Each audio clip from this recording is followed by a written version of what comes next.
At least in recent years, the television streaming industry has completely overtaken the Hollywood film industry, as I and many others have been watching more and more content from the comfort of our own home and going to the movie theater less and less. However, as great as a lot of long-running TV series are, so many of them outstay their welcome in the pursuit of raking in some cold hard cash. So today I'm going to be discussing a few shows that I really loved, but that also didn't know when to call it a quits. These are my top 5 series that went on way too long. And we're gonna start off controversial right out the gate because Dexter has gone on for far too long. I know. Resurrection was actually pretty good, so why am I complaining?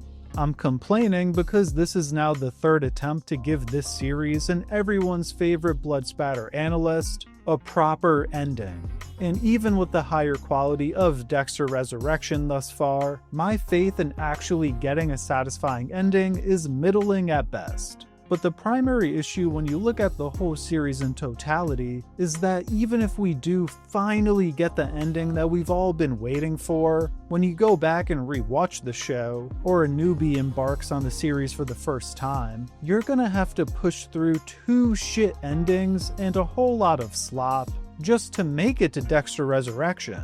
So to me, Dexter is the poster boy for a show not knowing how to end properly, and therefore has resulted in a series with incredible peaks, but also one that has gone on for far too long. This next show is likely one that many of you would expect to be on a list like this, and for good reason, because The Walking Dead went on, and is actually still technically going on, for way too long. In my humble assessment, this should have been a 7-season show. If you take the best aspects of season 7 and 8 and make the whole rebelling against Negan storyline just 1 season, you'd then have a phenomenal show where almost every season could pretty much be argued to be its best, and you also get a pretty natural endpoint. But instead we dragged the Negan stuff out and got 3 more largely lackluster seasons where the main cast grew thinner and thinner as fewer and fewer actors wanted to continue to return to film for the show. And I think that kind of says it all. Even now we have a slew of spin-off follow-up series that, if I'm being fully honest with you, I haven't even bothered to seek out. From what I've heard, they're all fine but not outstanding in any way, and that's really how I feel about this show from season 7 onwards, unfortunately. The Walking Dead is simply a textbook example of a show that was, and still is being continued just for the love of money. Narratively, we're really just coasting off of the show's name value at this point. For this next entry on my list, I gotta show no mercy, because Cobra Kai went on for a few seasons too long. Now in full transparency, I don't think Cobra Kai peaks nearly as high as The Walking Dead or Dexter did, but for the first 3 or 4 seasons, Cobra Kai really was the perfect legacy sequel to the Karate Kid franchise.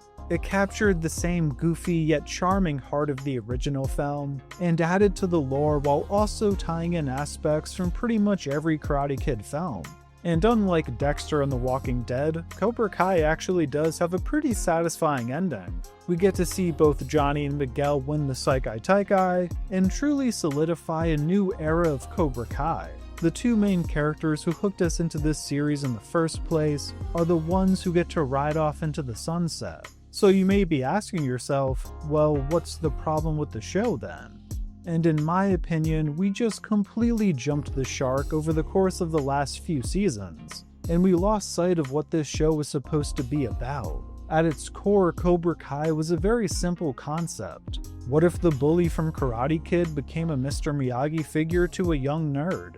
That was always the heart and soul of the show. And with Season 5 and Season 6 Part 1 and 2, we just went so big and grand with everything to where it felt ridiculous to me. Don't get me wrong, there was always a ridiculous and over-the-top goofy element to Cobra Kai, but when middle-aged men are fighting with samurai swords and trying to literally kill each other over karate disputes, I mean, what the hell are we even doing here? Kenny shitting his pants, the massive brawl at the end of Season 6 Part 2, and even Kreese's death scene.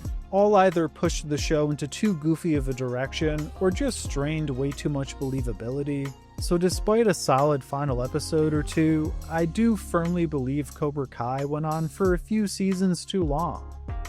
For this next entry, I'll be diving into the world of anime, because I do think Naruto went on for far too long.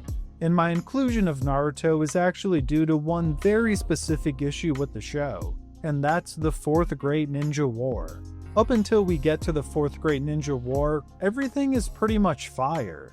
I mean, we get some of the best arcs in the history of shonen. The Chunin exams, the Sasuke retrieval arc, Pain's invasion of Konoha, but the Fourth Great Ninja War is just far too long. If we got rid of the vast majority of the Edo Tensei portion, because let's be honest, most of it was not needed, sped up the Obito and Madara fights, and then just cut Kaguya completely out of the show, you'd have a phenomenal ending to Naruto Shippuden. Pretty much everyone I've convinced to watch this show and make the commitment to hundreds of episodes has ultimately loved Naruto.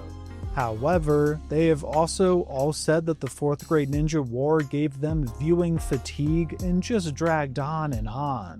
You can also include the ungodly amount of filler episodes as an example of Naruto going on for way too long, though I personally don't, just because the filler isn't actually in the manga, so as far as the main story goes, the filler just isn't an issue. But filler to the side, it is still clear that Naruto, at least over the course of the final arc, went on for way too long. The last series I'll be discussing in this video is one of my favorite shows of all time, but Suits also carried on way past its expiration date.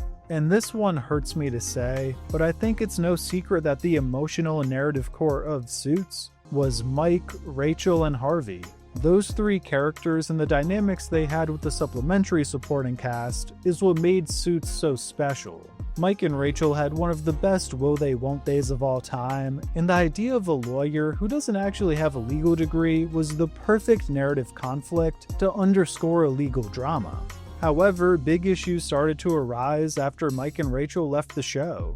Sure, you still had Harvey, and were able to propel Donna and Lewis into more prominent positions, but once the cat was out of the bag with Mike's big secret and all of those loose ties were sorted, what was there left to tell? And that's really the plight of the final 3 seasons of Suits. We were just going through the motions with all of these characters that we had grown to love, but the main drama just wasn't there anymore. And once Mike and Rachel left the show for good, they left a crater in the heart of Suits that was never truly filled. In my opinion, if this show went on for 6, maybe 7 seasons, that would have been the perfect amount of time to tell its story, and tell it to perfection.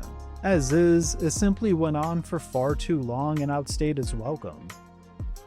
Well, if you made it this far, you certainly did not outstay your welcome, and please tell me in the comments, which TV shows do you think went on for far too long?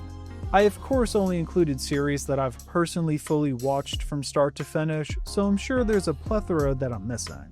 I hope you enjoyed this video, and if you did, please feel free to drop a like and subscribe for more Screen Stories content. Thank you for watching, and until next time, peace.